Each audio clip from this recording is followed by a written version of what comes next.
Alrighty then. So, something interesting to talk about this time, folks. Now, I'm not the most die-hard fan out there for Flash Gordon. I hear the comic books are pretty decent for their time. He definitely did start up what would later become our present-day conception of superheroes. And obviously some of his designs have been copied by numerous other places. Aside from that, he has also been interpreted in many live-action videos and films. The earliest of which was a serial done in black and white. The soldiers were guys in fake armor with eyebrows, and to be honest, nowadays it comes off as really cheap. But it's something I'm interested in seeing, so perhaps one of these days I might do a long series of Matt watches on the Flash Gordon shows. But also I might add that there was a more recent interpretation. There's the 2007 sci-fi show Flash Gordon. After about 4 episodes, I grew tired because the show was getting really boring and just moving at a complete and total snail's pace. But also due to the fact that one of my favorite races in the show, the Hawkmen, who have usually been very entertaining for the series, were not freaking Hawkmen. Not even close. All they were is a bunch of people that did some weird screaming noise and flew around with fancy capes that somehow allowed them to glide. Bunch of bullshit. But in between these two interpretations is what I think is the best live-action interpretation. Flash Gordon, the 1980s film. By the way, I love the 2007 release of this because fancy.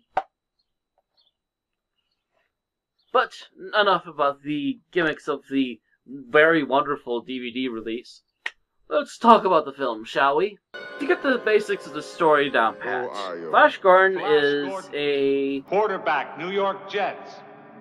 Yeah.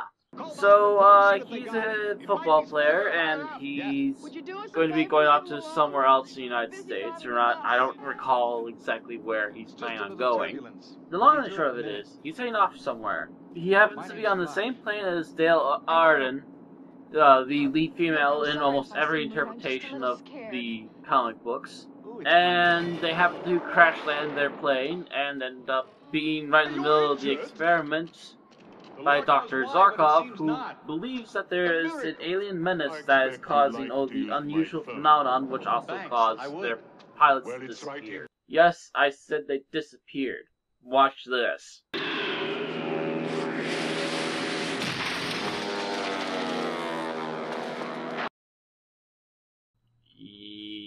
Yeah, that just happened.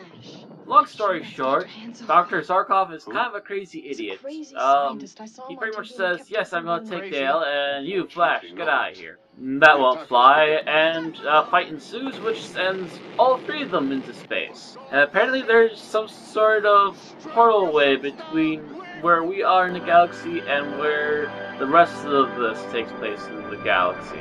Or universe, even. Nonetheless, I think it kind of looks neat.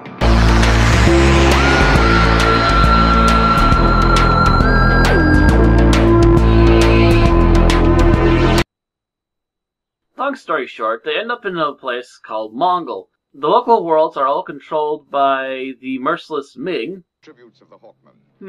And all the races of these worlds have to pay tributes to Ming in order to keep themselves from being destroyed. In other words, they have to prove themselves worthy and give him shinies and goodies. Flash is not having any of this, so as he continues to work through every new difficulty he comes across, he continues to persuade people to help him fight against Ming, believing that he can do it and he also needs to do it in order to save the Earth. It turns out that Ming would have actually left Earth alone after he was done playing around for a while, but due to the fact that Earthlings found out that there must be an outside force and came looking, he has decided that the Earth needs to be destroyed in order to prevent others from finding out.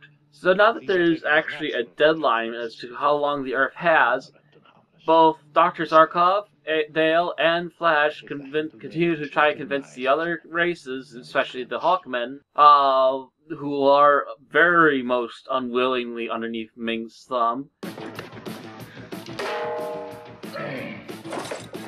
to try and resurrect a revolution against him, and at just the right time to pull it off.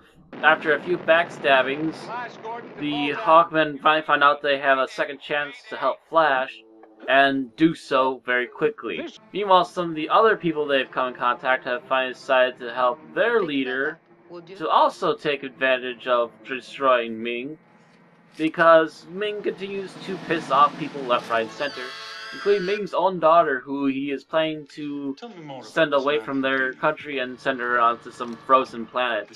So everyone, including his own bloodline, is turning against him while he is trying to marry Dale Orton. And even though I really do want to give away the ending on this one, it's still a fairly solid ending, and I feel that you should watch it to find out how it all goes down. So, what to say about this movie on its own merits? Is it campy? Oh, unbelievably so. It is full of cheese. This is also a 1980s film, so we're using 1980s wonderful technology to do what is essentially a cheesy 1970s film. Wonderful.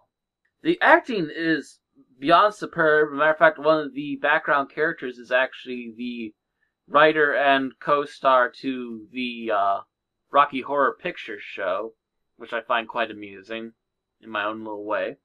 We have a lot of people that I honestly don't think I've ever come up in movies much anymore since, but to be honest, I wish they would. These people are really awesome. Even for a silly little 1980s movie, they just took what they were given and went 100% as realistic as possible. They make this movie feel like it should. They play this cheese seriously, and that's what makes this even more awesome than your usual cheesy film. Because usually, your typical cheesy film, they're having fun, yeah, they're just panning around, yeah, that's awesome to see that they're having fun with such a silly thing. They took this seriously, and it's actually really awesome for it. The only other example I could think of to measure up to Flash Gordon in silliness and yet seriousness at the same time has to be the Phantom of the Paradise. But, unlike the Phantom, this is not a musical, although you could almost call it a rock opera, due to a fantastic score by the one and only Queen. Yes, this and Highlander officially states that Freddie Mercury and the rest of the members of Queen are obviously huge geeks, and they're more awesome for it. The effects are overly colorful, much like a 1970s take on things, yet they come in with the wonderful clarity of the early 80s technology, as it's already getting much better at film. We also get a lot of really memorable scenes and little tidbits here and there, and even actually a few good one-liners. I will also say that maybe it's probably the most human yet most realistic villain I can think of in a very long time. Why aren't I going with them? I've got other plans for you. I can imagine. You want to destroy me? I have to. It's the only way to save Earth. What if I granted you a kingdom? If you what? Ming the Merciless, ruler of the universe, here and now, offers Flash Gordon a kingdom of Mongo to rule over as his own. You're crazy. Why would you do that? Because I've never before met your like. You're a hero. Don't you see that? Who better than you to rule a kingdom? See? He's smart! He actually wants his nemesis to work with him, because he understands that his nemesis is a very powerful man. And even though he is one man, he could possibly be the strongest single man he's ever met. Which in of itself just kind of overglorifies sports, I think, in a little bit.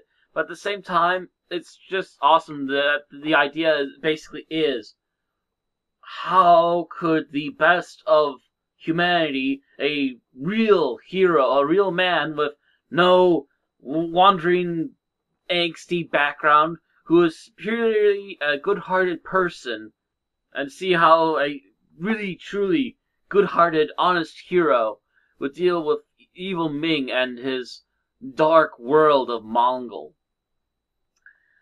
And I will be fair, this is probably not the closest adaptation to the original comic books there is out there. Maybe the shorts are a little more honest. But to be fair, for a solid standalone film, this is pretty damn epic.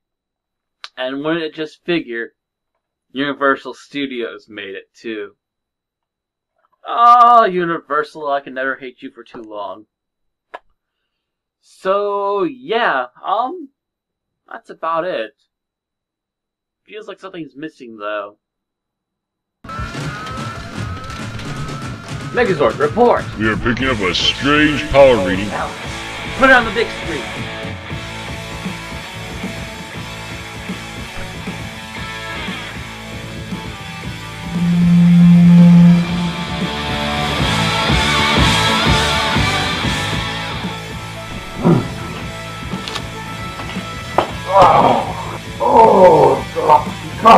X-ray punch.